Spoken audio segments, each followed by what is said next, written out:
Copy दिसते सर्वांना? अरे हो नाही पटकन सांगा. चलो एकाला दिसतो म्हणजे सर्वांना दिसतंय. 6 August 2022.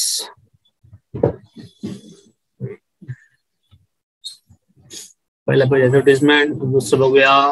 Rain loses intensity but Kerala continues to remain on alert. Self rule proposed still the most workable way in Kashmir. Israeli air strikes on Bajrang. हे स्पोर्ट नको.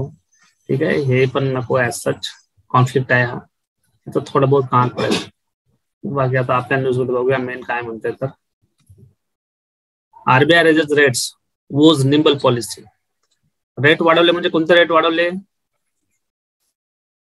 रेपो रेट वाढवले की रिव्हर्स रेपो रेट वाढवले की bank rate वाढवले? हे ऐकले का कधी? रेकॉर्डिंग मध्ये ऑडिओ रेकॉर्ड होतोय. रेकॉर्डिंग मध्ये ऑडिओ रेकॉर्ड होतोय. ओके सर म्हणतात. ठीक आहे. तर RBI raises rates policy repo rate raise by 50 basis point. आता रेपो रेट काय असतं, रिव्हर्स रेपो रेट काय असतं तुम्ही इकॉनॉमिक्स मध्ये शिकाल, पण मी शॉर्ट मध्ये सांगतो की ज्या व्याजाने आरबीआय इतर गव्हर्नमेंट बँकांना कर्ज देते ना, तो व्याजदर म्हणजे रेपो रेट. आता बघ, रेपो रेट वाढला म्हणजे काय? कर्जाचा रेट वाढला, इंटरेस्ट व्याजाचा दर वाढला. बँकांना जर व्याज कर्ज जास्त महाग घ्यावं लागलं तर त्या बँका सुद्धा आणखी कर्जाचा व्याजाचा दर वाढवतील. म्हणजे काय होतं? कर्ज महाग होतं. कर्ज महाग झालं म्हणजे लोक कमी कर्ज काढतील. कमी कर्ज काढतील म्हणजे काय होतं? इन्फ्लेशन कंट्रोल होतं. कमी कर्ज काढलं म्हणजे अर्थव्यवस्थेमध्ये कमी पैसा येणार लोकांच्या हाती, लोक कमी खर्च करतील, म्हणजे इन्फ्लेशन कंट्रोल होईल. कळलं काय? अरे कळलं काय सर्वांना?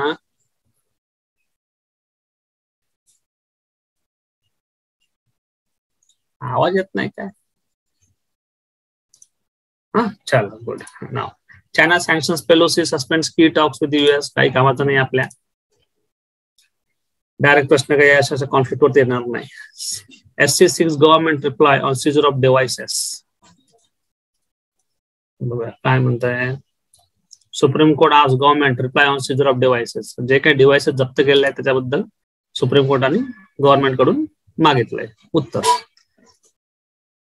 The Supreme Court on Friday highlighted the concern expressed by the academia about the seizure of mobile phones and computers. त्यांचे मोबाईल फोन आणि कम्प्युटर सीज केले, जप्त केले as electronic evidence, पुरावा म्हणून वापरण्यासाठी by investigative agencies during raids. Say that they have right to protect their work embodied in the digital devices. बरोबर आहे ना? ज्यांचे फोन आणि लॅपटॉप जप्त केले त्यातून जर ते काही काम चालत असेल, त्यांचं जर उपजीविका त्यातून चालत असेल, जप्त करून कसं चालणार आहे बा? The academics have a right to protect their work. Today people live on these personal devices. बरोबर आहे. मोबाईल, कम्प्युटर, लॅपटॉप, इंटरनेट याच्याशिवाय तर जगणं कठीणच झालेलं आहे. म्हणजे ज्यांचं कामात आहे त्यांना सांगतो मी. The Ministry of Home Affairs in its affidavit had said that while laptops, computers, mobiles are commonly used in contemporary society, criminals also use the devices in facilitation of their unlawful activities. Technology is a drawback. An accused cannot claim the right to privacy when computer, phone, etc., especially when they are used for committing crime or as a vital information related to crime. Digital devices have to be examined thoroughly by forensic expert. आता गव्हर्नमेंटचं काय म्हणणं आहे? ते आरोपी व्यक्ती ज्याच्याकडून आपण जमा केलेला आहे लॅपटॉप, कम्प्युटर, ते वापस मागण्यात त्यांना अधिकार नाही आहे. कारण की जो गुन्हा घडलेला आहे त्या गुन्ह्याची जर माहिती त्या लॅपटॉप, कम्प्युटर मध्ये असेल, फोन मध्ये असेल तर चौकशीसाठी लागेल की नाही, असं गव्हर्नमेंटचं म्हणणं. The court said it was not satisfied with the affidavit filed by the center and granted 6 weeks time to file detailed response. कोर्टाने गव्हर्नमेंटला 6 आठवड्याचा टाइम दिलाय की आम्ही तुम्ही जे काही उत्तर दिलंय याबद्दल काही आम्हाला काही पटलेलं नाहीये, तुम्ही प्रॉपर उत्तर द्या. Law under the code of criminal procedure and information technology act. आता आपल्याला ऍज सच CRPC किंवा IT ऍक्ट सिलेबसला नाही, पण माहिती असणं आवश्यक. Empowers the investigating agency to seize digital and electronic devices. जी चौकशी करणारी जी हे आहे, पोलीस आहे, CBI आहे, SIT आहे, यांना अधिकार देतं CRPC आणि IT ऍक्ट जप्त करण्याचा. प्रोफेसर रामस्वामी, सुजाता पटेल हे लोकांचे नाव. We have filed pleas said academics lose their lives work when the police take their computers after raid. Their work run risk of damage, destruction and even distortion. The court said the center needs to study the issue seriously, scan what is being done in foreign jurisdiction and ensure that the proper stand is taken. The petitioners are talking especially about academia. Please look into justice call address. ठीक आहे, हे जाऊ द्या. मला हे कळलं की ते CRPC आणि IT ऍक्ट पोलिसांना असा अधिकार देतो की जर त्या गुन्ह्यामध्ये फोन कम्प्युटर वापरले गेले असतील तर ते जप्त करण्यात येऊ शकतात. पुढे बघूया. India witnessing death of democracy. Rahul Gandhi म्हणताय justice moods verdict for bodily autonomy. Rules under MTP act permit pregnancy termination up to 24 weeks in 7 categories. तेवढं लक्षात ठेवा की medical termination of pregnancy act जो आहे त्याच्यामध्ये 7 प्रकारच्या केसेस मध्ये 24 आठवड्यापर्यंत अबॉर्शन करण्याची परमिशन देत. बाकी आपल्याला काही आवश्यक नाही.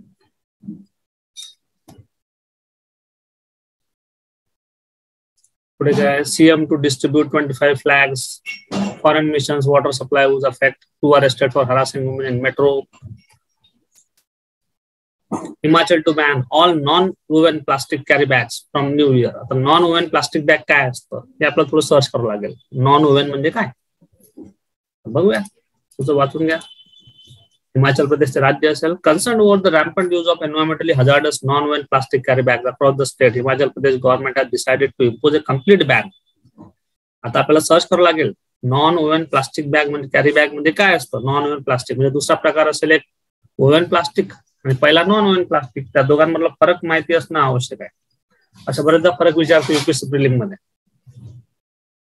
तर पुढे बघू. Last month the state government had band the use of non woven plastic carry bags less than 60 gram 60 GSM apart from the use of plastic carry bag irrespective of their size and thickness.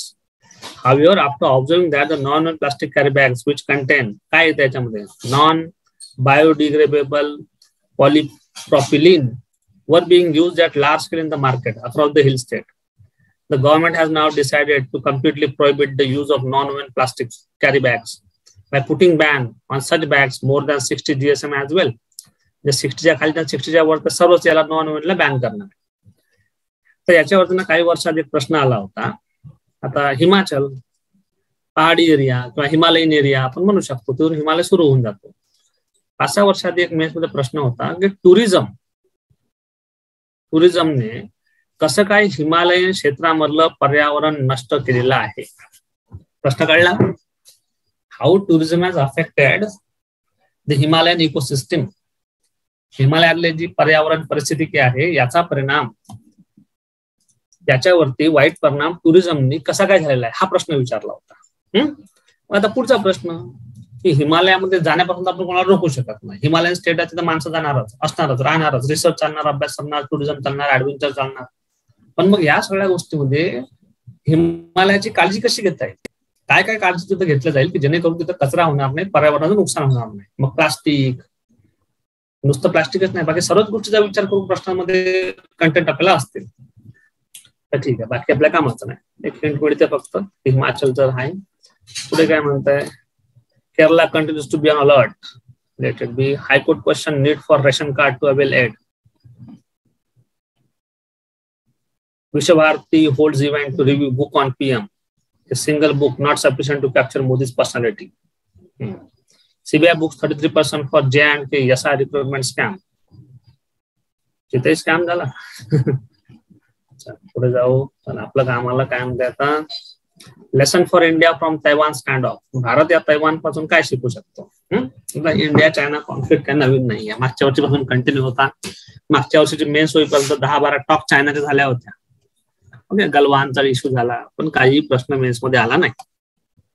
एक तर जो conflict आहे, दुसरं त्या conflict बद्दल कधी विचारणार नाही, सोल्युशन बद्दल विचारतील. ऑनगोईंग काही प्रोसेस असेल तर त्याबद्दल विचारतील. त्यामुळे हे आपल्या कामाचं नाही. तैवान बद्दल रिलेटेड बी होतं. तैवान आपल्याला जिओग्राफी अँगलने बघायचं. Fresh opportunity bills withdrawal is a chance to check lacunic but data protection law brooks no delay. Data protection bill 2019 पासून जो होतं मागे घेतलं होतं. तर मागे का घेतलं विचार करण्याची गरज आहे. काही ड्रॉबॅक असतील त्याच्यावर अभ्यास केला गेला पाहिजे.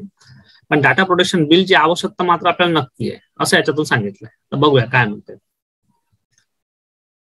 The stated reason for the government's withdrawal of the personal data protection bill, personal data protection bill होतं 2019 was that it will come up with a comprehensive legal framework. ठीक आहे, या बिल मध्ये आणखीन एक सर्वसमावेशक असं काहीतरी ते आणणार आहे. On data privacy and internet regulation. बिलकुल आवश्यकता आहे आपल्या डाटा प्रायव्हसी आणि internet रेग्युलेशनची. The government has avoided that the new draft will be in sync with the principle of privacy.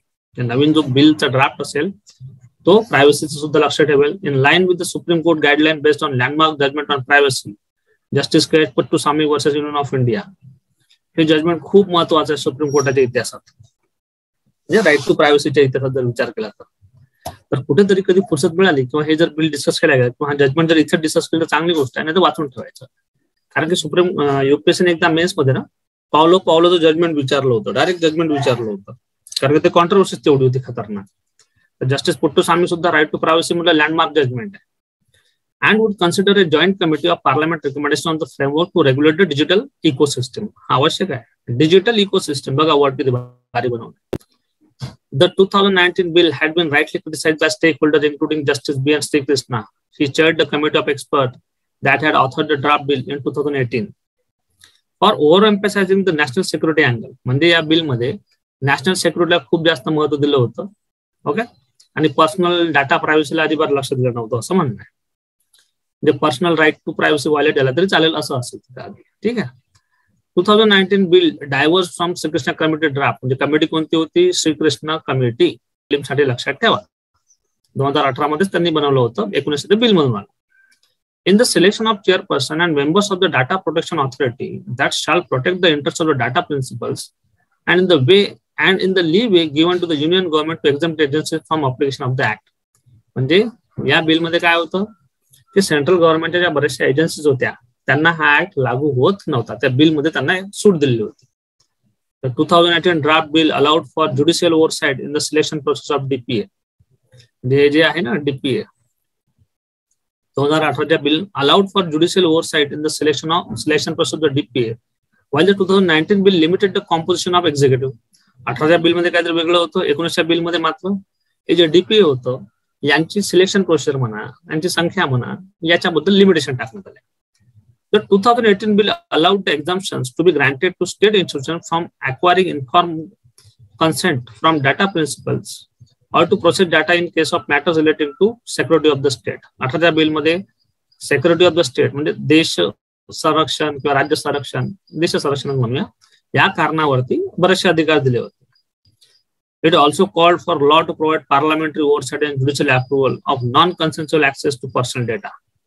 व एखाद्या व्यक्तीचा वैयक्तिक डेटा जर त्याला जर ऍक्सेस करायचा असेल तर 18 बिल मध्ये काय होतं, पार्लमेंटचं त्याच्यावरती कंट्रोल होतं, ज्युडिशियल अप्रुव्हल लागत होतं, म्हणजे कोर्टाची परमिशन लागायची. एखाद्या व्यक्तीचा जर खासगी डाटा जर मिळवायचा आहे तर त्याच्यावरती कोर्टाची परमिशन लागायची 18 मध्ये. 19 मध्ये in contrast 2019 bill added public order as a reason exempt a government agency from the act beside only providing these reasons to be recorded in writing.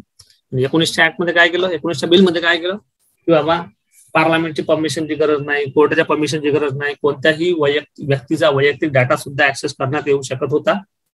फक्त काय ते कारण सांगायचं. म्हणजे 18 आणि 19च्या बिल मध्ये काय फरक आहे.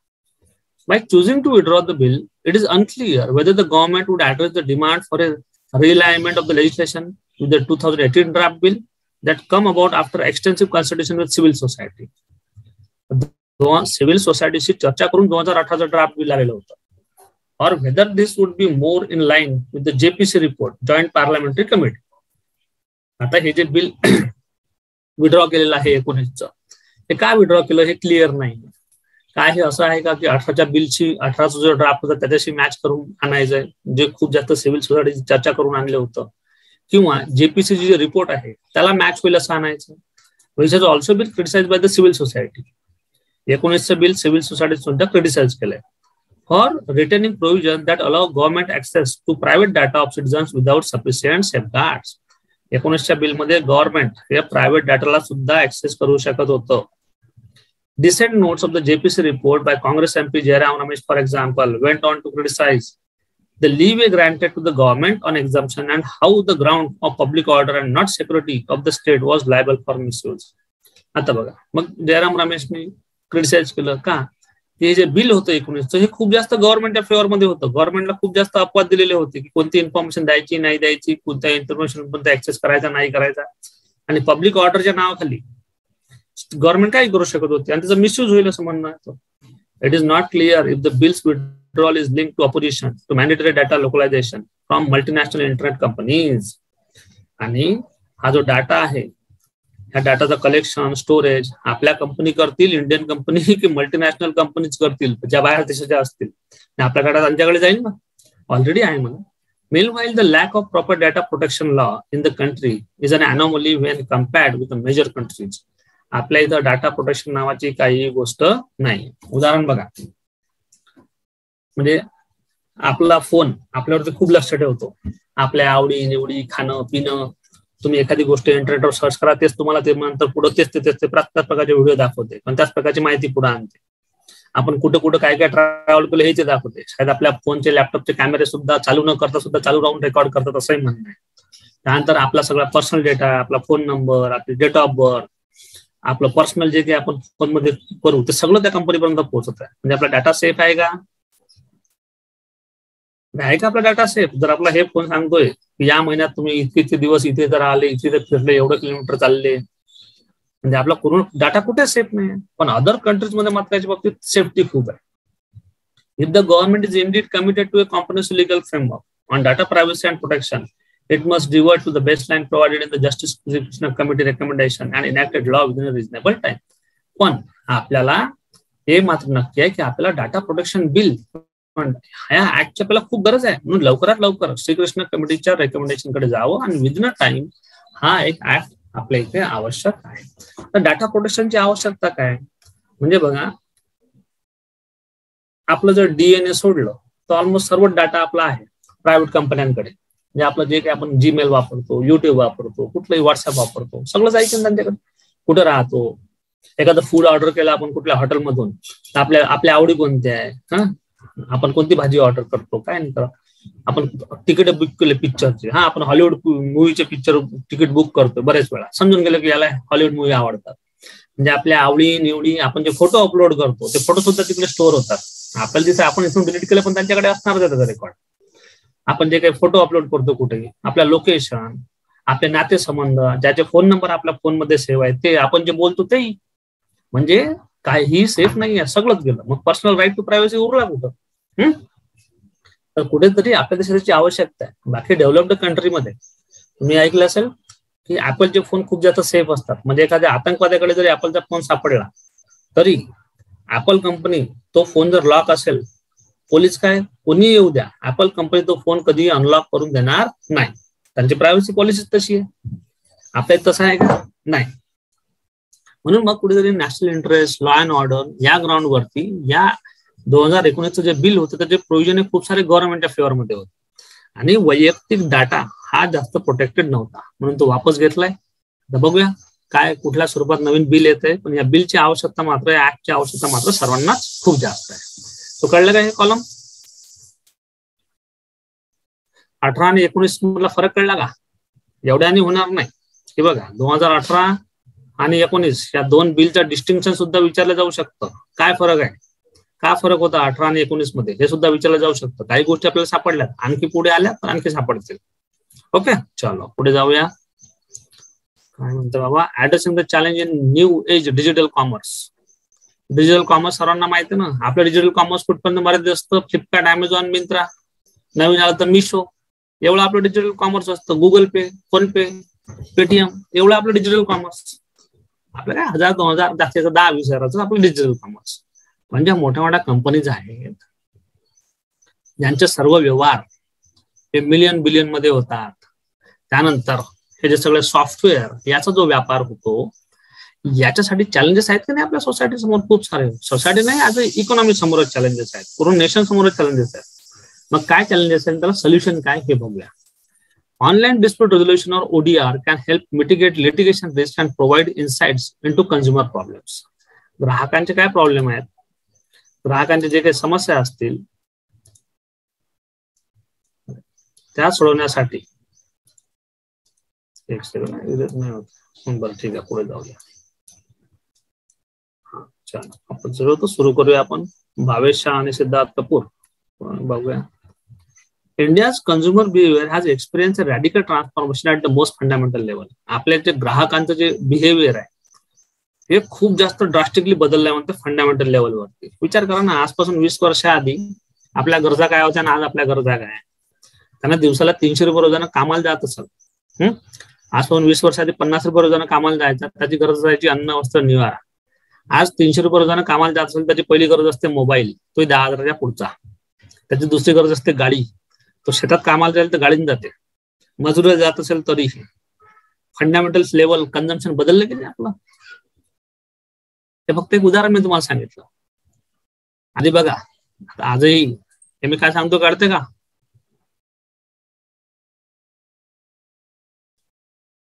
आजपासून 20 वर्ष आधी मला आठवतं की शेतात जो मजूर जायचा तो पायी जायचा, दिवसभर काम करायला संध्याकाळी पायी घरी यायचा. आता त्या मजुरांना पोहोचायला गाडी, आणायला गाडी, म्हणजे कन्झम्पशनचा पॅटर्न बदलला की नाही. शेतात येताना प्रत्येकाने मोबाईल असतो, हे मी उदाहरण सांगतोय. बाकी सर्वच लेवलवरती बदललेलं आहे आपलं. कन्झम्पशन खूप जास्त प्रत्येक लेवलला व्हॅरी झालंय. आजपासून 20 वर्षाआधी आपल्या घरात असणाऱ्या वस्तू बघा आणि आजच्या आपल्या घरातल्या वस्तू बघा. मेजॉरिटी वस्तू आपल्याला आज आपल्या घरात दिसणाऱ्या बिनकामाच्या दिसतील, ज्या फक्त आपण शो, फॅशन, बाकीच्यांच्या घरी म्हणून आपणही घ्यायचं, अशा टाईपचं कंझ्युमर आपलं बिहेवियर बदललेलं आहे. फंडामेंटल लेवलला बदललंय. घरचं खाणं, बाहेरचं खाणं, कन्झम्पशन. कपडे बघा, आधी आपल्या कपाटात किती कपडे आहेत आणि त्यातले आपण वापरतो किती. आजपासून 20 वर्षाआधी बघा, मुलांचं राहणीमान कसं, मुलींचं राहणीमान कसं. पॉन्ड्स पावडरच्या पलीकडे काही दिसत नव्हतं. आता तर काही मेकअपचं काही सांगायची गरज नाहीये. फंडामेंटल जे आहेत ना, हे रॅडिकली ट्रान्सफॉर्म झालेले आहेत आपले. चला पुढे, म्हणजे तुम्हाला बेसिक कळलं असेल की इथून पुढे काय बघणार आहोत आपण. The rise in smartphone use fuelled by affordable data plans. आजपासून 5-6 वर्षाआधी, 7-8 वर्षाआधी 300 रुपयाचं किंवा 200 रुपयाचं 1 GB रिचार्ज मार लागत होतं.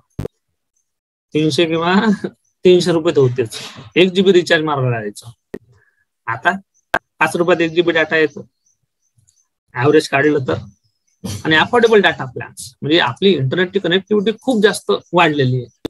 Plans has specialised in online revolution in the country. Technological revolution, IT मधलं सगळ्यात मोठं. The novel coronavirus pandemic has further accelerated the process of digital inclusion. Corona नसता तुम्ही ऑनलाईन क्लासला बसले नसते, लक्षात ठेवा. उदाहरण, and it is now not only routine to transact online and have food, personal care items and anything else delivered at the one's doorstep, but it is also common to learn online, have medical consultation online and even resolve dispute online. बघा सगळं online चाललंय. म्हणजे लग्नही online व्हायला लागले. झाले की नाही कोरोनामध्ये ऑनलाईन लग्नाची उदाहरणं वाचले असतील ना पेपरमध्ये. वाचले की नाही. नवरी तिकडे, नवरदेव इकडे, हार घालून राहिले, टिक्का लावून राहिले. लग्न ऑनलाईन झाले. लग्न जुळत होते ऑनलाईन, ही गोष्ट वेगळी. लग्न झालेही ऑनलाईन. ठीक आहे, म्हणजे सगळं. आता या काही दिवसामध्ये तुम्ही पाहिले असेल खूप सारे ऍप्स आले नवीन. डुंझो आणि ब्लिंकिट 10 मिनिटात तुमच्या घरी सामान आणून देतं. म्हणजे याचे निगेटिव्ह पण खूप आहेत. एवढे आपण आळशी झालेलो की 2 मिनिटात जाऊन सामान नाही आणू शकत, त्याच्यासाठी माणसं ठेवले. तर बघा किती जास्त रिसोर्सेसचं वेस्टेज आहे. चलो, आता हा कॉलम काय सांगतो आपल्याला की हाऊ डिजिटल रिव्होल्युशनने आपलं आयुष्य चेंज करून टाकलं. Now this realisations have given India the opportunity to disturb. आणि लास्ट वाला बघा, even to solve dispute online. एखादी आपली जर अडचण असेल तर ती सुद्धा ऑनलाईन. फोन करायची गरज नाही, तिथं ऑफिसला व्हिजिट करायची गरज नाही. ऑनलाईन रिक्वेस्ट टाका, तो तिथून चेक करून घेईल काय आहे. हे सुद्धा झालंय की नाही. कुठलंही प्रॉडक्ट घ्या, ऑनलाईन रिक्वेस्ट पाठवून द्या, तो येऊन जातो, चेक करून घेतो जे काय असेल ते. किंवा काही डिस्प्यूट असतील आपले ते सुद्धा ऑनलाईन रिड्रेसल. चला पुढे बघूया. This realisations have given India the opportunity to disturb the status quo with the innovative abilities. System such as the unique UIDAI सर्वांना माहिती आहे, निराधार आधार सर्वांना माहिती आहे, UPI, Ayushman Bharat digital mission. आणि व्हेरी रिसेंटली एक याच्यात उदाहरण दिलं ना, मेडिकल कन्सल्टेशन. या गेल्या 2-4 दिवसामध्ये एक ऑपरेशन झालंय. जन्मजात 2 डोक्याकडून जुळलेले मुलं, डोक्याने जुळलेले मुलं, साहेब 2-1 वर्षात झाले असतील, ते डोक्याने जुळलेले होते. त्यांची सर्जरी झाली, ती सुद्धा म्हणजे व्हिडिओ कॉन्फरन्सिंग थ्रू. जे सर्जरी चालली 27 तास आणि ज्यामध्ये 100 पेक्षा जास्त डॉक्टर होते. आणि काही डॉक्टर अमेरिकेत बसलेले, काही ब्राझीलमध्ये, काही आफ्रिकेमध्ये. तिथून ऑनलाईन गाईड करू त्यांनी ऑपरेशन करणाऱ्या डॉक्टरांना सांगितलं कसं करायचं, काय करायचं. एवढं विचार करा. म्हणजे मेडिकल किती मोठं दुनियादारी चेंज झालेली.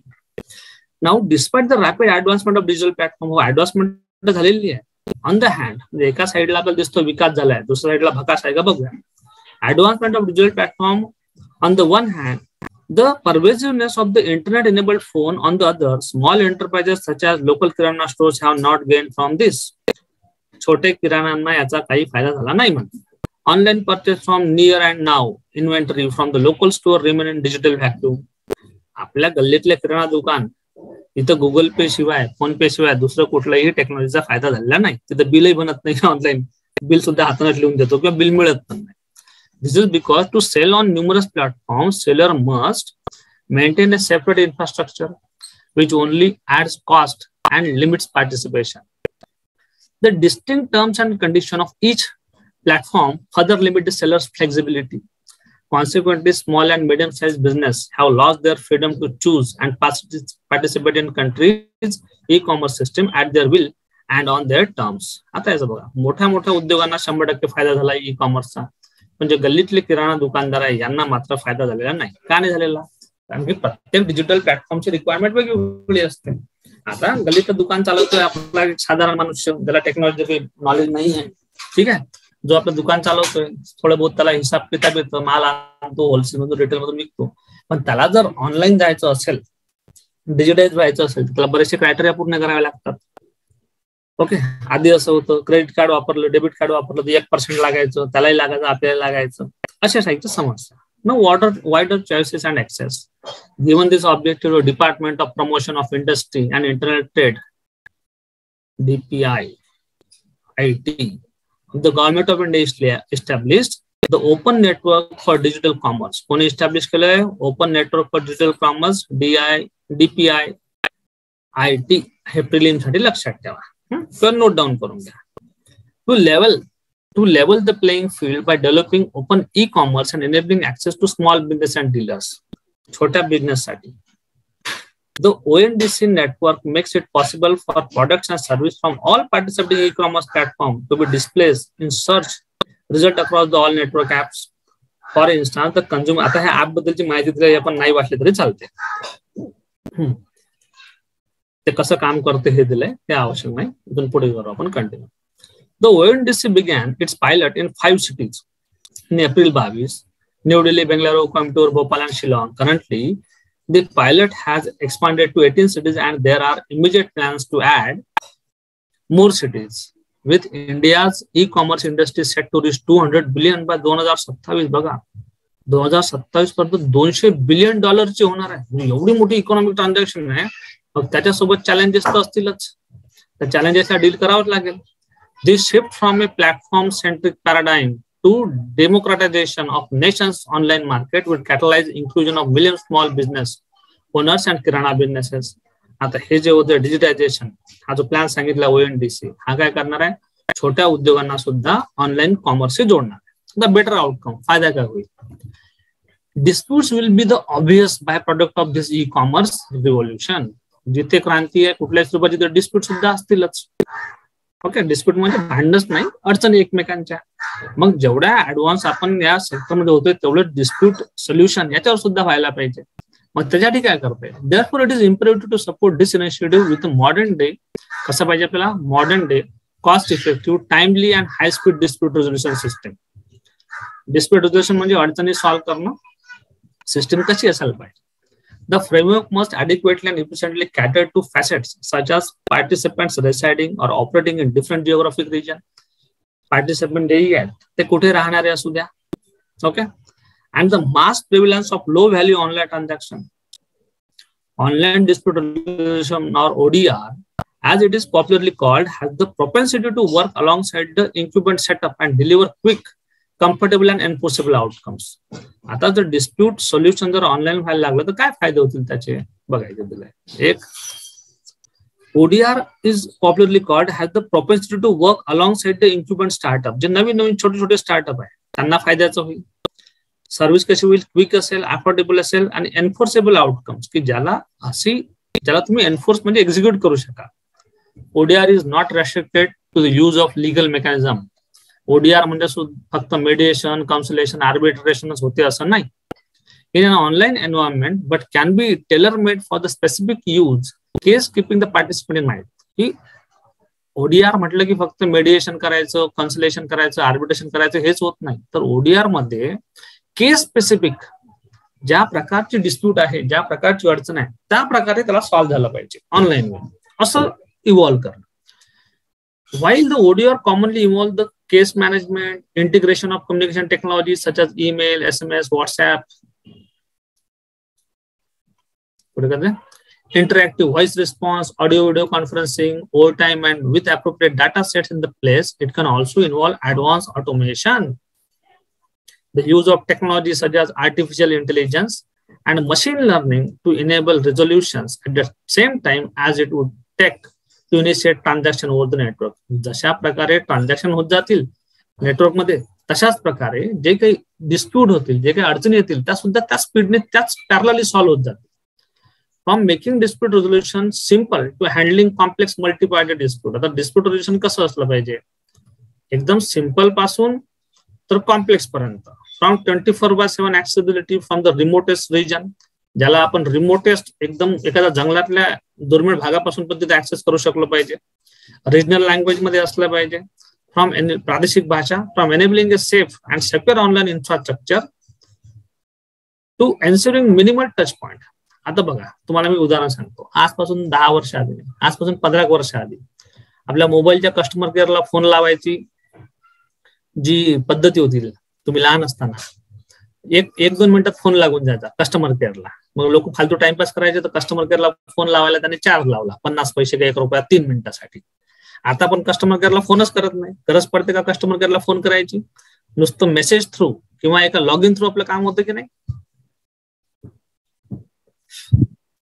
नाही तर पहिले काय झालं, कस्टमरला फोन करा, कस्टमर केअरला फोन करा, आमचे रिचार्जचे पैसे कटले, फोन नाही केला तरी पैसे कटले, रिचार्ज केलं पण आलं नाही, असं असायचं आधी. खूप कस्टमर केअरला फोन लावले जायचे.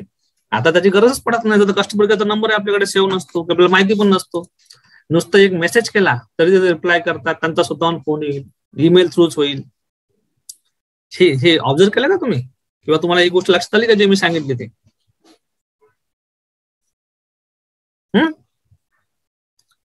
चला पुढे बघूया काय म्हणताय. The ODR can not only digitize the entire value chain but can also facilitate the enhanced user experience. User experience, user friendly ज्याला म्हणतात ना, जो कोणी ते वापरत त्याला ते कम्फर्टेबल वाटतंय, एकदम व्यवस्थित. पुढे बघूया. Many e-commerce companies have turned to the ODR with the realization that in order to maximize transaction, it is important to ensure a positive dispute resolution experience. Positive dispute resolution experience. आता मी तुम्हाला एक उदाहरण सांगतो. पहिले online shopping करायचो आम्ही, product वापस केलं तर प्रॉडक्ट जर वापस केलं, असं असायचं की प्रॉडक्ट जर तुम्हाला वापस करायचंय तर तुम्ही पोस्टात जा, कुरिअर करा, मग तुम्हाला त्याचे ते कुरिअर पोस्टानंतर चेक होईल, मग त्या कुरिअरचे पैसे आणि तुमचे बिलचे पैसे सर्व वापस येतील. त्याला 15 दिवस वगैरे लागायचे. आता लागतं का? रिटर्न रिक्वेस्ट टाकली की लगेच तो घरी येतो, घेऊन जातो, त्यांना उचलले की 10 मिनिटात पैसे वापस येऊन जातात. म्हणजे आता एखादं ऍप्लिकेशन असं आहे की जे 8 दिवस पैसे वापस करायला घेतात आणि एखादं लगेच करतं. मग आपण जे लगेच करतो त्याला प्रिफर करू की नाही? म्हणजे आपला जो डिस्प्यूट होता तो रिअल टाइम मध्ये सॉल्व्ह झाला. For example, the eBay resolution center uses ODR and resolves over 60 million disputes between small traders every year through a platform that enables dealers and purchasers to directly communicate. For the most part, without assistance of the third party. आता हे उदाहरण दिलेले आहेत.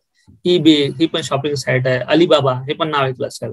One of the world largest retailers and e-commerce companies too has adopted ODR to resolve dispute arising out of transactions over the platform. आता याचं हे जे आपण आता वाचलं, याचं एक थोडंसं अप्लिकेशन मी तुम्हाला सांगतो. थांबले बाबा. आता तुमच्यापैकी कोणी जर पब्लिक ऍडमिनिस्ट्रेशन किंवा लोक प्रशासन हा विषय जर कोणी ऑप्ट केला मेन्स साठी, त्याच्यामध्ये पुढे तुम्हाला एक NPA new public administration, NPM new public management अशा गोष्टी शिकायला मिळतील. त्याला मराठीत सांगता येणार नाही मला आता. त्याच्यामध्ये कुठेतरी प्रायव्हेटायझेशनचे प्रिन्सिपल्स घेतले जातात, प्रायव्हेट कंपनीचे प्रिन्सिपल गव्हर्नमेंट ऍडमिनिस्ट्रेशन मध्ये. मग प्रायव्हेट कंपनी जेवढा इफिशियंटली स्मूथली काम करतात झपाट्याने, मग यातले हे प्रिन्सिपल आपल्या ज्या अडचणी आहेत गव्हर्नमेंटच्या सेवांच्या बाबतीत, मग ही जी सिस्टीम आहे डिस्प्यूट रेझोल्युशनची ODRची, हे गव्हर्नमेंटच्या बाबतीत सुद्धा करता येईल की नाही? का जेणेकरून काही अडचण असली, इलेक्ट्रिकचं मीटर फॉल्टी आहे, ऑनलाईन रिक्वेस्ट टाका, MSBच्या ऑफिसला व्हिजिट करायची गरज नाही. कळलं का उदाहरण? म्हणजे हे जे प्रायव्हेट मध्ये आहे हे सुद्धा गव्हर्नमेंट सुद्धा घेत आहे, जरी गव्हर्नमेंट कॉमर्स करत नाही. There is a growing adoption. The ODR is no more a distant dream for India as well. Government, regulator, private entity, enterprises have been adopting and encouraging use. Government, okay, Bharat के मागणी याच्यात करत आहे, government सुद्धा करत आहे, private सुद्धा करत आहे. फॉर इन्स्टन्स उदाहरण दिलेले आहेत. The National Payment Corporation of India (NPCI) has mandated platforms in the UPI ecosystem to adopt ODR. जे UPI मध्ये सुद्धा ODR कंपल्सरी केला आहे. गुगल पे, फोन पे, पैसे ट्रान्सफर केले, पोहोचलेच नाही, काही झालं गडबड, तर ODR. For complaints and grievances connected to fail transaction. म्हणतो ना फेल ट्रान्झॅक्शन, पैसे पाठवले पोहोचलेच नाही, डिडक्ट झाले, निघालेच नाही, ऑनलाईनच सगळं करायचं. in-gram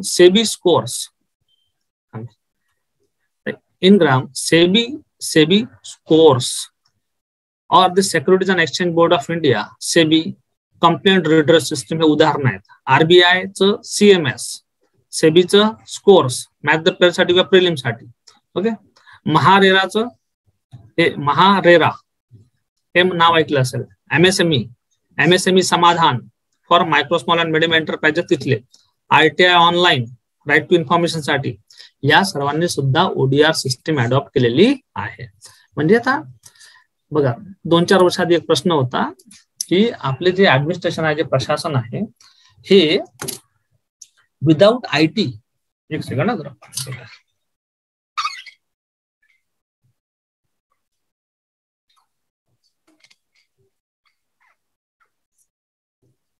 विदाउट IT चालू शकत नाही, किंवा ITचं आणि प्रशासनाचं कसं काय इंटिग्रेशन झालेलं आहे हे सुद्धा पुढचं उदाहरण आहे.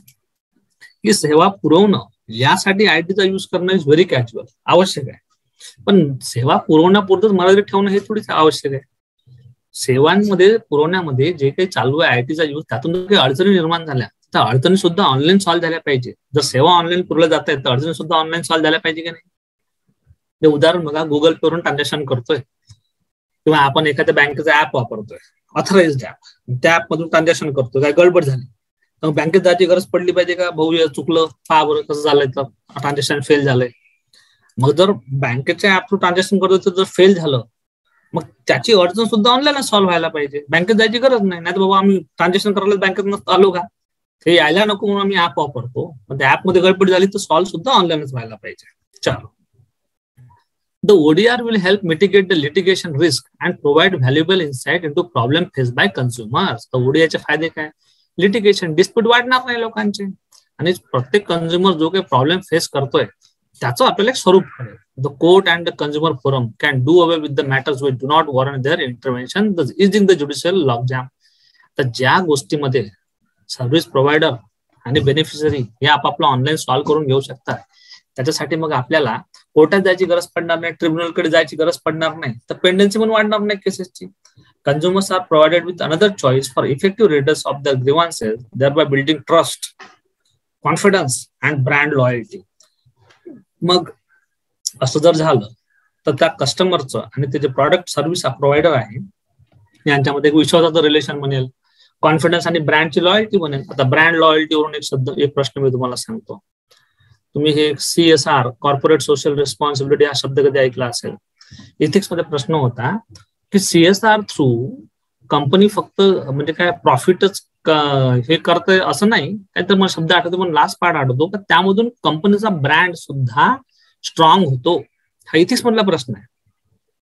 A dispute resolution framework that includes a customized ODR process can play a role in the network achieving its steep 5-year target, adding 4.8 billion in gross merchandise value to India's e-commerce market, a network of 90 crore buyers and 12 crore sellers with a least hiccups.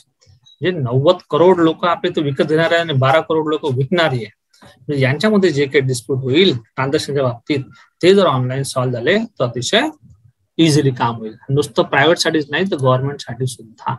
हे कळलं का, आपण काय बघितलं तर याच्यामध्ये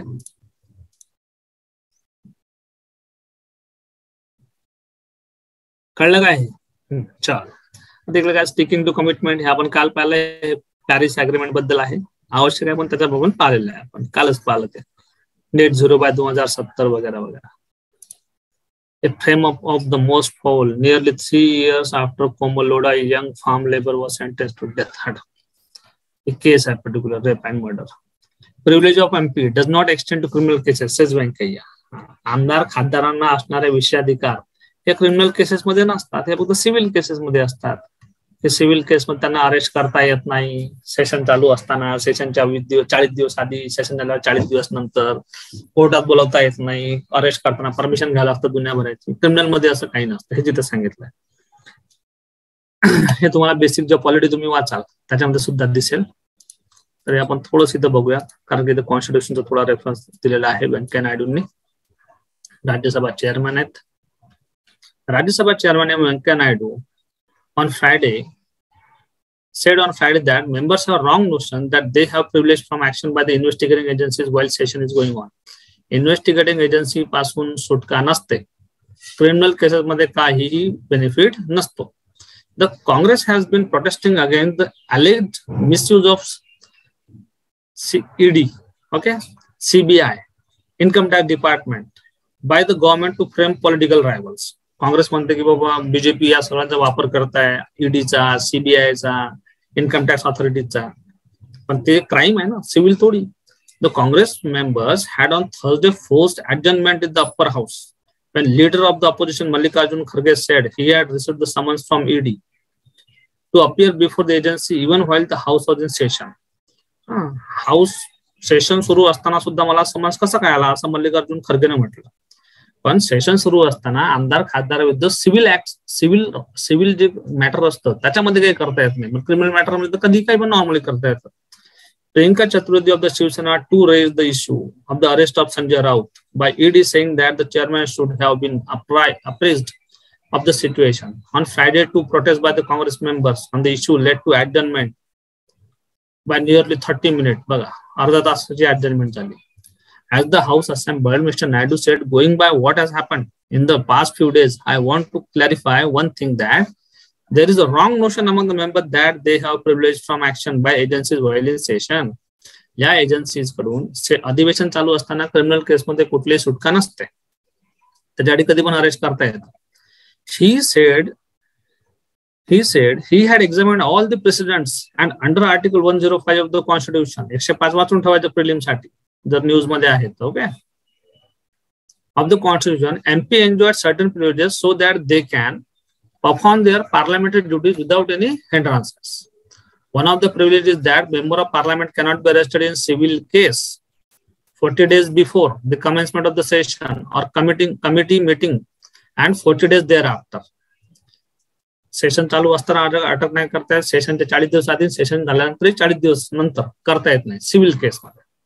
This privilege is already incorporated under section 135 of Civil Procedure Code. म्हणजे constitution मध्ये आर्टिकल 105, सीपीसी मध्ये सेक्शन 135 आहे. However, criminal matters MP are not on a different footing than a common man. पण क्रिमिनल केस मध्ये असं काही नाही, ते सामान्य माणसासारखेच असतात. It means that an MP does not enjoy any immunity from being arrested in criminal case during session.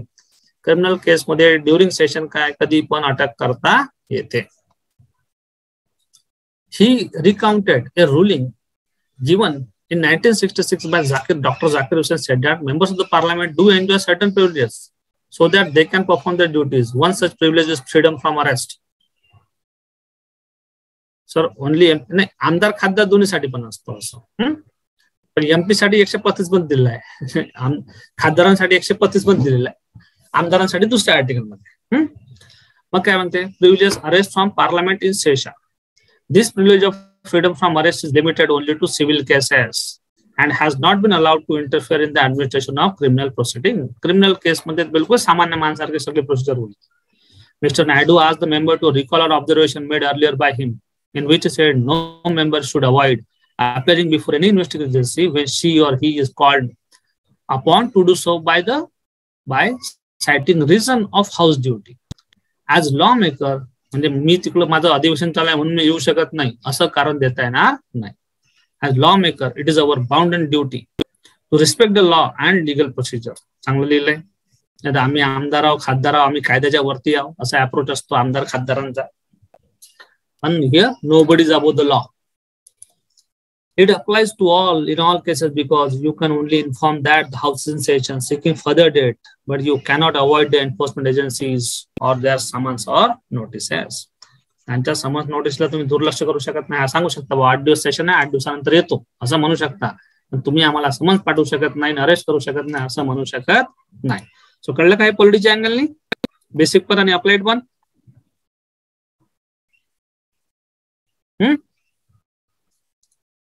पुढे काय म्हणतंय, bill to punish religious animosity mooted in Lok Sabha.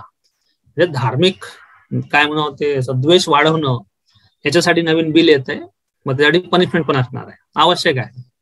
अशा काही घटना घडतात की लोक भाषण देत आहेत, युट्यूबवर येऊन व्हॉट्सअपवर व्हिडिओ व्हायरल करतायत, दोन धर्मामध्ये काय भांडण लावतायत, काय काय बोलतायत कोणाबद्दल. त्यामुळे जर धार्मिक तेढ वाढत असेल, तेढ शब्द आहे मराठीत, तेढ, तर मग त्याच्यासाठी एक कायद्याची आवश्यकता आहे. आपल्याला नवीन बिल येत आहे. FIR lodged against the week creator for offensive image India on track to meet clean energy targets. अच्छी बात है. Rahul Gandhi alleges death of democracy. Swaraj is not limited to just self-rule. Mandatory voting is not practical, says Center. मतदान compulsory, ज्याचं नाव voting list मध्ये त्यांना मतदान केलंच पाहिजे, अशी जर कंपल्सरी ड्युटी केली, मतदान नाही केलं तर शिक्षा, असं करता येईल का आपल्या देशात? विचार करा बरं याच्यावरती. मतदान ज्याचं नाव वोटिंग लिस्ट मध्ये आहे, जो जिवंत आहे, त्यानं मतदान केलंच पाहिजे, नाही केलं तर शिक्षा होईल, असं करता येईल का आपल्या देशात? हा, जरी आपलं मूलभूत कर्तव्यामध्ये ते येतं. गुजरात राज्यामध्ये लोकल इलेक्शन जे आहे ना, लोकल इलेक्शन त्याच्यामध्ये केलेलं आहे कंपल्सरी. तुमचं नाव आहे, तुम्हाला वोटिंग करावंच लागेल. लोकल इलेक्शनची गोष्ट करतो मी, पण right to vote we cannot compel, हे मतदान केलंच पाहिजे म्हणून. मग असं काय की बाबा, असे काय 75 वर्ष झाले, अजूनही अशी स्टेज काय आपल्या देशामध्ये लोक अजूनही मतदान करत नाही. सगळ्यात जास्त टर्नआउट किती राहतं मतदानाचं? 65%. 100 लोकांचे नाव आहे तर 65 पेक्षा जास्त, कधी कधी 70% जास्त, कुठे कुठं 50%. एवढं मतदान कमी होतं, आणि तेही म्हणजे चांगल्या चांगल्या शहरात. 2014चे लोकसभेचं इलेक्शन बघा, मुंबईमध्ये 52% टर्नआउट, फक्त 52% मतदान, फक्त म्हणजे 52% लोकांनी मतदान केलं. आता मुंबई आहे का, खेडं नाही आहे, जंगल नाही आहे. लोकांना मतदान म्हटलं की फक्त एक सुटी मिळते असं लोकांचं आहे. मतदानाबद्दल आपली काय जागरूकता असली पाहिजे हे लोकांमध्ये अजूनही नाही. का आपण केलं पाहिजे, का केलं पाहिजे, नाही केलं तर काय होतं. आणि याच्यावरती सुद्धा प्रश्न आलेला आहे, वोटिंग बिहेवियर, याच्यावरती सुद्धा मेन्समध्ये प्रश्न आलेले आहे. मग आपण लोकशाहीमध्ये कोणाला फोर्स करू शकतो की नाही तू मतदान करच म्हणून? आणि असं जर फोर्स केलं तर काय, नाही तर काय, याच्याबद्दल बघा आता हा बिल काय म्हणतो. याच्यावरती 100% प्रश्न असणार आहे, लक्षात ठेवा तुम्ही. The government on Friday said that in the Lok Sabha that compulsory voting by citizen was an impractical idea. रियालिटीत काम नाही करू शकत. त्याचं गाव कुठे आहे, तो कामाला कुठे गेलेला आहे, नोकरीला कुठे आहे, कसा येणार आहे. And may also be open to legal challenges as voting was a right and not a compulsory duty. Voting हा आपला अधिकार आहे, आपलं कर्तव्य. संविधानानं आपला अधिकार दिलेला आहे, त्याला कर्तव्य म्हणून नाही. मॉरली ते आपलं कर्तव्य आहेच, पॉलिटिकली सुद्धा आहे, पण फंडामेंटल असं काही नाही केलं तर काय. Minister of State for Law and Justice S.P. Singh Baghel said this while responding to 3-year-long debate on private members bill, compulsory voting bill 2019 पासून बिल पेंडिंग आहे, moved by BJP MP Janardhan Sigriwal. Mr. Baghel said that the bill's prescription on how to make voting compulsory suggestions such as election commission making an authentic list those who skipped voting to impose fine of 500 rupees on those who did not vote. 500 रुपयाचा fine लावायचा म्हणते. आता मला सांगा, हा मी आहे इथं, माझं वोटिंग लिस्ट हे माझ्या गावात, जे इथून आहे 600 किलोमीटर. माझं 600 किलोमीटर जाणं म्हणजे जायचे 2000, यायचे 2000, आणि ते कामावरून अब्सेंट राहिलं त्याचं 1000 रुपये नुकसान, म्हणजे 5000 रुपये नुकसान झालं. मग ते 5000चं नुकसान करण्यापेक्षा 500 रुपये भरायला प्रिफर करेल की नाही? अरे हो की नाही? हा, बरं ठीक आहे. आता हे माझं उदाहरण घ्या, दुसऱ्यांचं उदाहरण घेऊ आपण. जो 200 रुपये मजुरीसाठी युपी बिहार मधून एखादा मजुरी आलेला आहे, महाराष्ट्रात राहतो कुठल्या तरी ठिकाणी, आणि पुढची गाडी लावलेली आहे, रोजचे 200-500 कमावतो. त्याला युपीला जायचं म्हटलं मतदान करायला, 2 दिवस जायचे, 2 दिवस यायचे, आणि इकडे बायका संसार सोडून जायचं, शक्य होईल का? चला, त्यानंतर मायग्रेटरी वर्कर, छत्तीसगड, झारखंड इथला मायग्रेटरी वर्कर, कर्नाटका, ओके, इथला मायग्रेटरी वर्कर जो पुण्यात मुंबईत कन्स्ट्रक्शन साईट वरती काम करतो, त्यांचं कुठंच काही नाही. हा, पूर्ण संसार घेऊन झोपडीला बिल्डिंगच्या बेसमेंटला राहतात, त्यांना वोटिंग कंपल्सरी केलं तर कसं होणार आहे? हा, पण याचा अर्थ असं नाही की काहीच करून जमणार नाही. Were not only impractical but would also lead to other problems काय? टू आस डेली लेबर, आताच म्हटलं आलं, तो cost of fine of 500 for not voting would be terrible. जो 100 रुपये रोजाना काम करतो त्याला 500 रुपये फाईन लावायचा कसं? As would have an authentic list of those who skipped. Many candidates who have muscle power and possibly have been promised votes by particular person may find this convenient list to settle scores after the poll. आता दुसरा use बघा, की ज्या लोकांनी इलेक्शनच्या आधी पैसे वाटले किंवा आम्हाला मतदान करा, वाटतात आपल्या इथं 500 रुपये, 1000 रुपये, 2-2 हजार रुपये प्रत्येक वोटचे वाटतात. आणि मग आता पैसे तर घेतले पण मतदान नाही केलं. मग ही लिस्ट जेव्हा माहिती होईल की मतदान नाही केलं या लोकांनी, मग ज्यांनी पैसे घेतले पण मतदान नाही केलं त्या लोकांना ते पॉलिटिकल पार्टीवाले सोडतील का? प्रॉब्लेम होईल की नाही क्रिएट? ते कोण मतदान नाही केलं ही जर लिस्ट बाहेर यायला लागली त्याची मिसयूज पण होतील ना. मसल पॉवर, मनी पॉवर. हा, नाव he added that the compulsory voting was a sign against the democratic norms. लोकशाहीच्या विरुद्ध आहे कंपल्सरी वोटिंग, हे सुद्धा लोकशाहीच्या विरुद्ध आहे. Democracy is about government of the people, by the people and for the people. You cannot punish people for not voting, he said. Mr. Sigriwal later withdrew the bill after intervention by Mr. Baghe. नंतर bill withdraw करण्यात आलं. पण बघा आता असं झालं की आपलं हे जे वोटिंग पर्सेंटेज आहे हे जर ग्रॅज्युअली आता सुरुवातीला 70, मग चाललं 60, 50, आणि हे जर एक दिवस 10-20% आलं तरी लोकशाही खतऱ्यामध्ये आहे आपली. लोकांना कंपल्सरी केलं तरी खतऱ्यामध्ये, लोकांनी वोटिंग नाही केलं तरी खतऱ्यामध्ये. म्हणजे कुठंतरी याचं बॅलन्स झालं पाहिजे की नाही? मग याच्यामध्ये बॅलन्स कसं होईल? मग बॅलन्स कोण घडवून आणणार आहे? तुम्ही, आजचे यंगस्टर्स. मग लहानपणापासून मुलांना शाळेमध्ये वोटिंगचं बिहेवियर काय, वोटिंग बिहेवियर काय असतं, वोटिंगचं इम्पॉर्टन्स काय, लोकशाही काय आहे, या सर्व गोष्टी जर शिकवल्या त्यांना मोठं झाल्यावर सांगायची गरज पडेल का की तू कुठेही काम कर? तर मग याला सोल्युशन हे आहे की जे मायग्रेटिव्ह वर्कर आहेत ते जिथे कुठे असतील त्यांना घरी जायची गरज नाही, त्यांच्या मतदारसंघाचं वोट ते इथून राहून ऑनलाईन सुद्धा करू शकतील, अशी सिस्टीम करा. कोणीच असं नाही ना का मला मतदान करायचं नाही म्हणून. त्याला तुम्ही त्याची जी जशी परिस्थिती असेल त्यानुसार मतदानाची व्यवस्था उपलब्ध करून द्या. तो असेल केरळचा पण राहायला असेल मुंबईत, तर मुंबईत राहून सुद्धा तो त्या दिवशीच्या मतदानाला केरळच्या मतदान करू शकला पाहिजे ऑनलाईन. अशी जर व्यवस्था केली तर मग ठीक आहे. सर्व फॅसिलिटी उपलब्ध असूनही जर तो मतदान करत नसेल तर मग त्याला फाईन लावा. वोटिंग मला त्याच्या घरी पोहोचतायत, घरी पोहोचत आहे, करा मशीन आणले, करा इथून वोटिंग. जसं पोलिओवाले फिरतात तसं केलं. असे जर सर्व फॅसिलिटी असतील तरी तो करत नसाल तर मग फाईन का? पण बाकी ज्या रिअलिटीज आहेत ग्राउंडच्या त्यानुसार वोटिंग करणं शक्य नाही. तर केरळचे माणसं तिकडे युपी बिहार मध्ये काम करताय, युपी बिहार वाले कन्याकुमारी ते काम करताय, कसं काय होणार आहे? जे इंडियन लोक आहेत ते बाहेर देशातही जाऊन काम करताय, मग ते इलेक्शनच्या दिवशी इथं कसं येतील वोटिंग करायला? त्यांना तिथून वोटिंग करायची परमिशन असली पाहिजे. अशी जर सर्व सिस्टीम असेल, आता प्रॉब्लेम परत येतो. इथं दिवस असेल तिथं रात्र असेल, अमेरिकेत कोणी गेला असेल तिथं दिवसानं वोटिंग चालेल, तिथं रात्रीचे 2 वाजता कसं वोटिंग कराल तो? म्हणजे कुठेतरी पोस्टल वोटिंग, ई वोटिंग याची सर्व व्यवस्था करून जर तुम्ही इन्फ्रास्ट्रक्चर नेटवर्क जर प्रॉपर उभं केलं असेल सर्वांसाठीच, मग त्याच्या समस्या काही असो, आर्थिक असो, फिजिकली हँडिकॅप असो, काही पण असू द्या, ऑन डेथ रो आहे बिचारा, मरून राहिला म्हणजे पॅरालाइज होऊन पडून आहे, ठीक आहे त्याच्या जवळ जाऊन करा.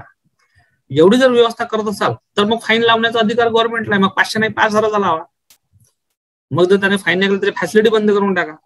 पण कुठेतरी लोकशाहीला जिवंत ठेवण्यासाठी वोटिंग टर्नआउट वाढायला पाहिजे. वोटिंग टर्नआउट कमी व्हायला नको. पण त्याच्यासाठी आपण जबरदस्ती करू शकत नाही की वोटिंग करा नाही तर फाईन लावून. कळलं का सर्वांना? हा प्रश्न हा 100% प्रश्न असणार आहे मोरॉरलेस, कारण की याच्यावरती बरेचदा असेच कॉन्टेक्स्टचे प्रश्न आलेले आहेत. हा कळला का सर्वांना मॅन्डेटरी वोटिंगचा? चलो पुढे काय म्हणताय? Self rule the most relevant solution. कोण सांगतंय, काय सांगतंय? काश्मीरची वाट लावून ठेवण्यामध्ये यांचाच सगळा मोठा हात आहे.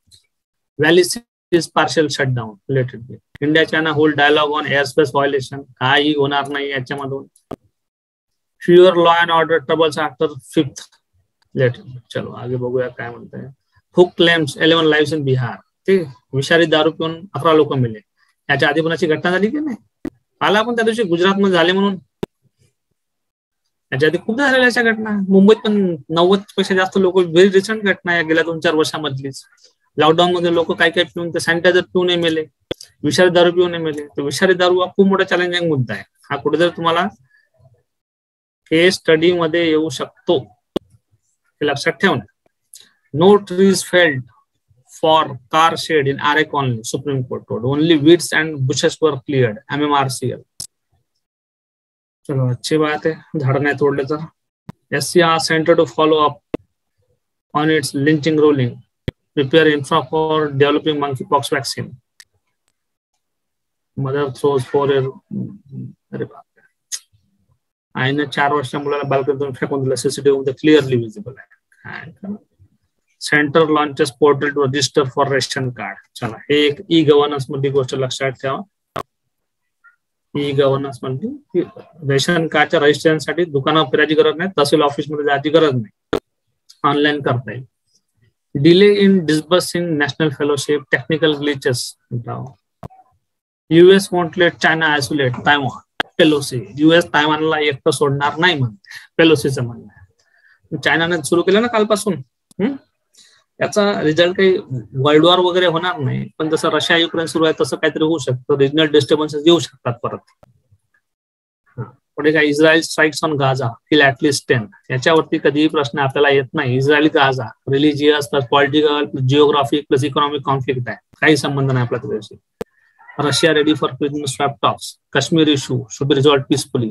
म्हणजे आता हे चायनीज आपल्याला सांगताय पीसफुली. आपण किती वार केले काश्मीरसाठी, जे केलं ते पाकिस्ताननेच केलं, आपण ते पीसफुलीच जाऊत. आणि हे चायनीज सांगतात चपट्या नाकाचे आपल्याला की आपण काश्मीर इश्यू शांततेने घ्यायला पाहिजे म्हणून.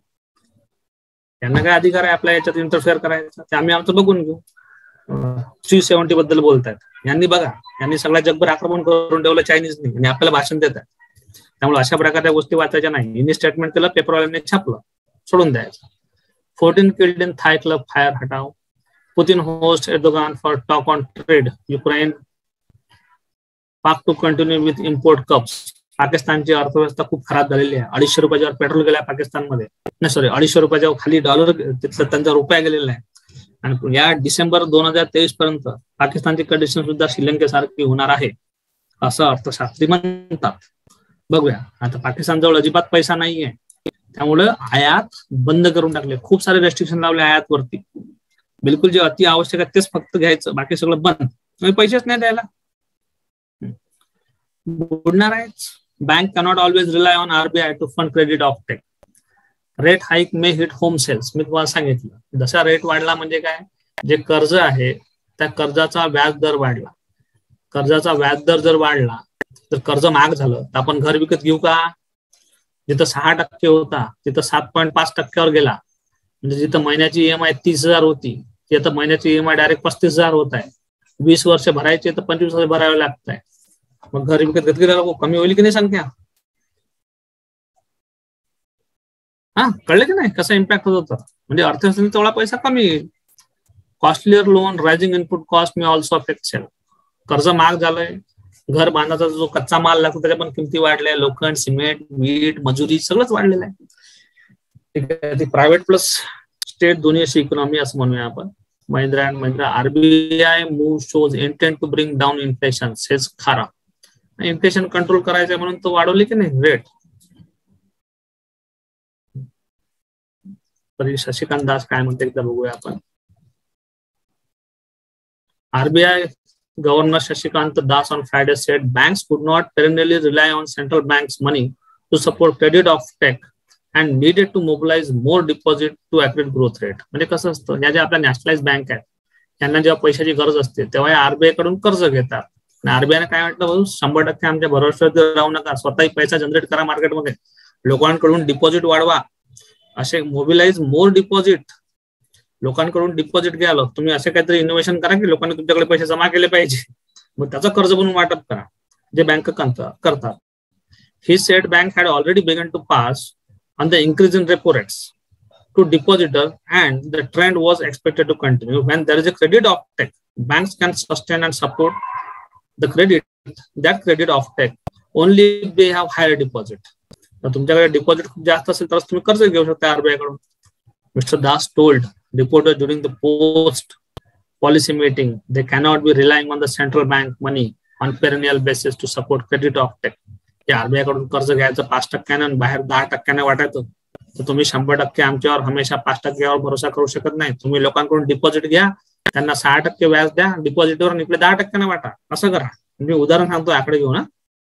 Third in row, Friday's increase in the repo rate by 50 basis point to 5.4. म्हणजे रेपो रेट आहे सध्या आपला 5.4. Was the third increase in row by the RBI since May पासून झालंय. In May, RBI had raised the repo by 40 basis points. तेव्हा 40 basis point ने वाढवला, आता 50 basis point ने वाढवला, and increased it again 50 basis point. RBI Deputy Governor Michael Patra said there had been very aggressive deposit mobilization starting with the bulk deposits. We expect deposit mobilization to catch up with the credit very quickly. लोकांचं deposit वाढलंय म्हणते बँकेमध्ये, चांगली गोष्ट आहे. In the fortnight ended July 5th. ठीक आहे, आता हे रिव्ह्यू आहे, हे आवश्यक नाही कोणी काय म्हटलं तर. पण आरबीआय ला lender of the last resort म्हटलं जातं. लेंडर ऑफ लास्ट रिसॉर्ट याला मराठीमध्ये काय म्हणतात मला माहिती नाही थोडं. की जेव्हा कमर्शियल बँकांकडे कुठेच पैसे नसतात तेव्हा त्यांच्याकडे ऑप्शन कोणतं असतं, आरबीआय कडूनच लोन घ्यायचं. आणि आरबीआय देते पण आता काय म्हणतात आरबीआय, 100% आमच्यावर डिपेंड राहू नका, स्वतः सुद्धा पैसे जनरेट करण्याचं शिका.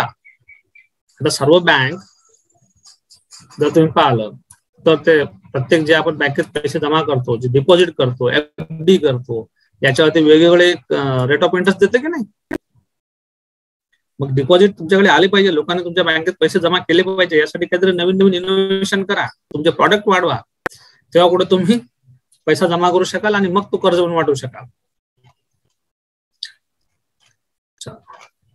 तर आज बघूया स्टार्ट टू एंड काय झालं तर आपलं. हे एक सांगितलं आरबीआयचं. त्यानंतर सीजर, इथे 2 गोष्टी. एमटीपी ऍक्ट इथे फक्त एकच लक्षात ठेवा, हे एवढं, त्याच्या इन डिटेल जायची गरज नाही आपल्याला.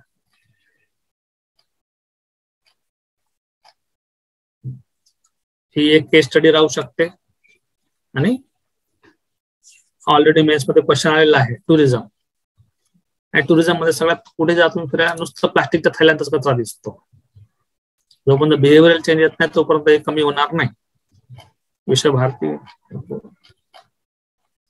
हे आपलं मुख्य पेज, ताईवानचं आवश्यक नाही. हे आपण पाहिलं 2018 आणि 2019 या 2 बिल मधला फरक काय तर. हा एक मेन्स साठीच प्रश्न असेल, सर्वांना कळलंय अशी अपेक्षा आहे. त्यानंतर India must set example balancing energy use climate goals, already प्रश्न आलेला लास्ट इयरच्या मेन्स मध्ये, परत येणार नाही याच्यावरती. ग्लासगो कॉन्फरन्स लास्ट इयरच्या मेन्स मध्ये प्रश्न आहे. हा एक क्वालिटीसाठी पडेल तुम्हाला, ऑलरेडी याच्यावरती प्रश्न आलेले आहेत. पण आता यामध्ये कसं आर्टिकल नंबर सहित विचारलेलं आहे आपल्याला, म्हणून मॅन्डेटरी वोटिंग हा सुद्धा मेन्सला कामात पडेल.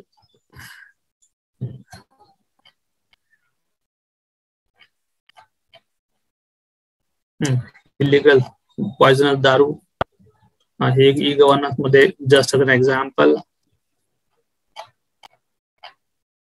हे एक आरबीआयचा तुम्ही कॉन्सेप्ट करते, हे एक त्याचं इम्प्लिकेशन. चलो ठीक आहे, सर्वांना कळलं आजचं? सर्वांना कळलंय का आजचं काय आपण जे बघितलंय ते? तर चला ठीक आहे, तर थांबूया. कॉपी पाठवतो मी, उद्या संडे आहे, उद्या ऑफ घेऊ आपण, परवाला कंटिन्यू करू मंडेला.